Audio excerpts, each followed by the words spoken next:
Dans l'agonie persistante de la torture, Gérald, poussé au-delà des limites de tout autre enfant, ressent les affres de la souffrance qui s'enracinent profondément en lui. Chaque brûlure, chaque piqûre et chaque injection se fondent en une symphonie insoutenable de douleur qui emplit ses veines. Mais au milieu de cette épreuve inhumaine, un phénomène étrange se produit.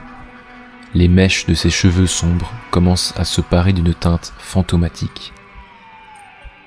Un blanc pur, tel un reflet de l'épreuve qu'il endure, se répand progressivement, s'entrelaçant dans ses cheveux, autrefois bruns.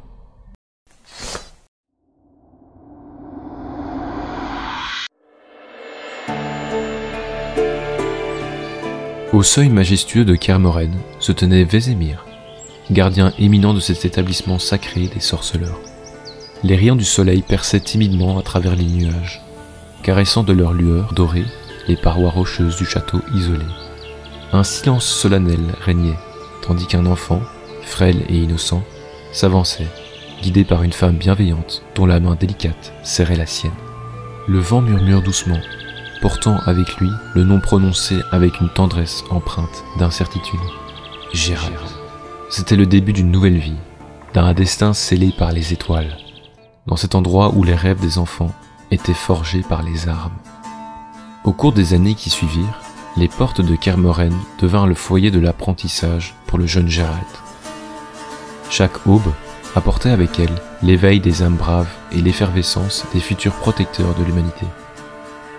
Les échos des leçons se mêlaient au chant du vent, tandis que les enfants se réunissaient pour forger leur destin entrelacé. Sous l'ombre tutélaire des montagnes, Gérald apprit les arts du combat, maniant les épées avec grâce et puissance. Chaque mouvement était une danse chorégraphiée, une harmonie entre le corps et l'acier. Les monstres, ces créatures abominables qui rôdaient dans les recoins sombres du monde, devinrent des énigmes à résoudre, des proies à traquer avec habileté et perspicacité. Au fil des leçons, les enfants devenaient des amis, une fraternité forgée dans le feu des épreuves partagées. Ensemble, ils bénéficiaient des moments de joie et de camaraderie, trouvant du réconfort et de la force dans l'union de leur destin. Mais au-delà des rires et des jeux, ils savaient que des épreuves plus sombres les attendaient, des défis qui mettraient à l'épreuve leur résilience et leur courage. Vint alors l'épreuve de l'herbe, un test redoutable qui séparait les hommes des enfants, les faibles des forts. Peu ont survécu à cette épreuve terrifiante, une transformation brute et douloureuse qui éveillait des forces enfouies et déchaînait une tourmente intérieure. Le venin de l'herbe parcourait les veines, déformant les corps et les esprits.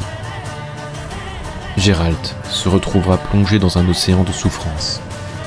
Les vagues de douleur déferlaient, déchirant son être de l'intérieur.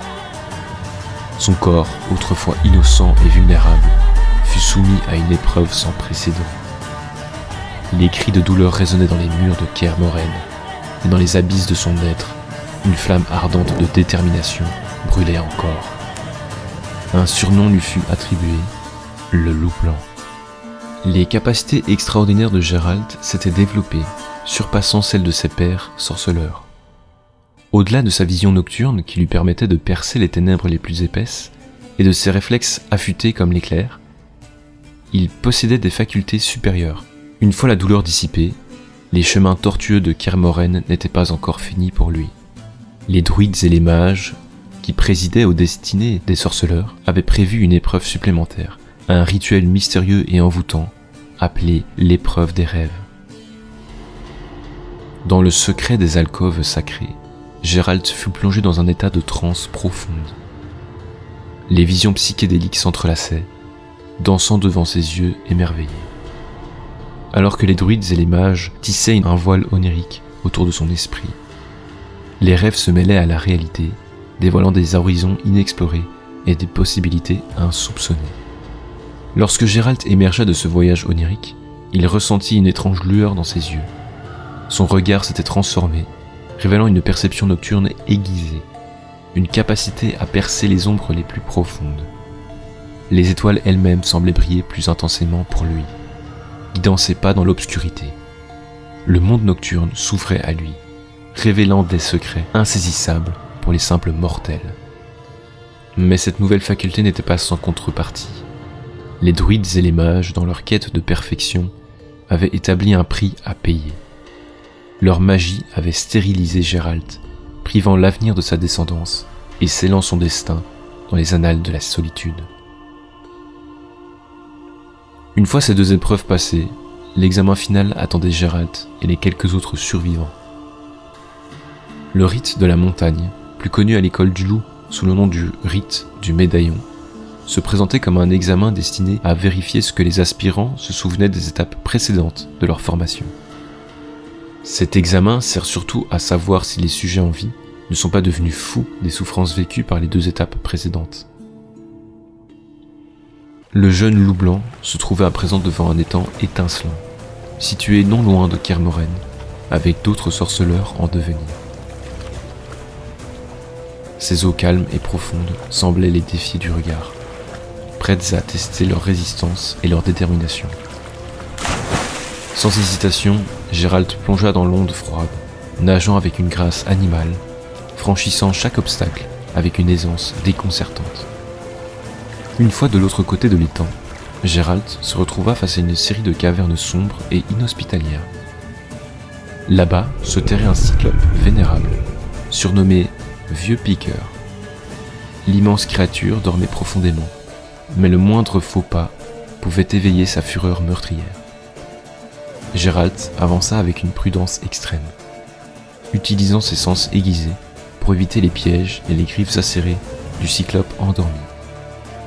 Chaque pas était un défi, une danse avec le danger, mais le loup blanc parvint à passer sans être détecté, révélant une maîtrise de l'infiltration. La dernière étape de ce périple éprouvant était un cercle des éléments. Gérald y parvint enfin, épuisé mais déterminé. Au centre du cercle, il déployait son médaillon de sorceleur, activant la magie qui y était scellée. Un éclat de lumière éthérée enveloppa Gérald, témoignant de sa réussite. Le rite du médaillon était achevé. La vidéo s'achève ici. Si vous l'avez appréciée, laissez un j'aime, partagez-la. Et sur ce, à une prochaine.